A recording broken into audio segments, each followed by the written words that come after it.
County Election Office has been busy checking thousands of mail-in ballots, including checking each signature to make sure that it adds up with the voter registration and the ballot. But what happens if it doesn't? KSNT News reporter Lindley Lund joins us live at the election office to tell us what the wrong signature can do to your ballot. Lindley? Molly, it's something as simple as your signature that can cause your vote from being turned in right away to becoming a provisional ballot.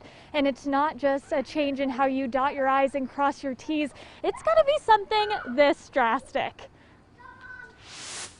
I'm glad to be here. Anita Talley lives in Topeka. On Monday, she decided to vote in advance. I wanted to get down here today because the weather's bad, and I was hoping it wouldn't be such long lines, and that we're United States citizens and we want to vote. She joins hundreds of thousands of people in Shawnee County who have voted in advance.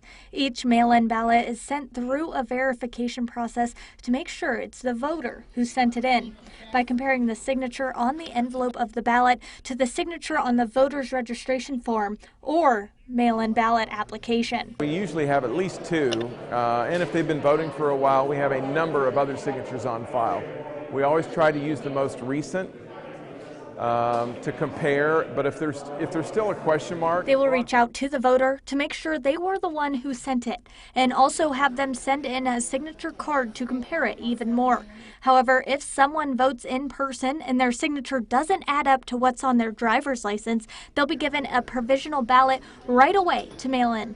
Then the staff can look further into it. We've done a lot of training. We have full-time staff have been trained, been through a number of training classes. And then we do have some temporary staff that we do some training as well. So you can successfully and accurately exercise your right to vote, just like Talley. I think they should go the extra mile. We want to make sure that votes count. And Howell does say that having ballots pulled because of an inaccurate signature is pretty rare. However, he does say that if you have any concerns about your mail-in ballot, to feel free to reach out to the election office. And we have their number on our website at ksnt.com. Live in Topeka, Lindley Lund, KSNT News. All right, Lindley, thank you for breaking that down for us.